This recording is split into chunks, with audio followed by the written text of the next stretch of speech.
اور عبداللہ بن عباس پتہ کیا کہتے ہیں؟ کہا لوگوں جمع ہو جاؤ. لوگ جمع ہو گئے. امام ابن کثیر نے لکھا ہے، کہا اب مجھے ایک چادر لا کر دو. انہوں نے چادر لائی. چادر بلا کتنی بڑی تھی؟ اتنی بڑی چادر تھی کہ سر سے لے کر پاؤں تک اس چادر نے عبداللہ ابن عباس رضی اللہ عنہ کے پورے جسم کو چھپا لیا. پورے جسم کو چھپا دیا. وَأَبْرَزَ عَيْنَهُ الْيُسْرَى.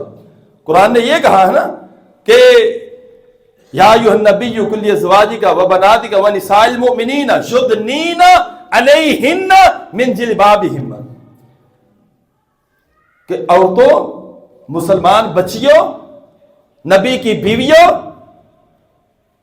تمہیں اللہ سبحانہ و تعالی پاک دامن دیکھنا چاہتا ہے. نبی کی بیویوں کو بھی، نبی کی بیٹیوں کو بھی، اور نبی کی امت کی بیٹیوں کو بھی پاک دامن دیکھنا چاہتا ہے.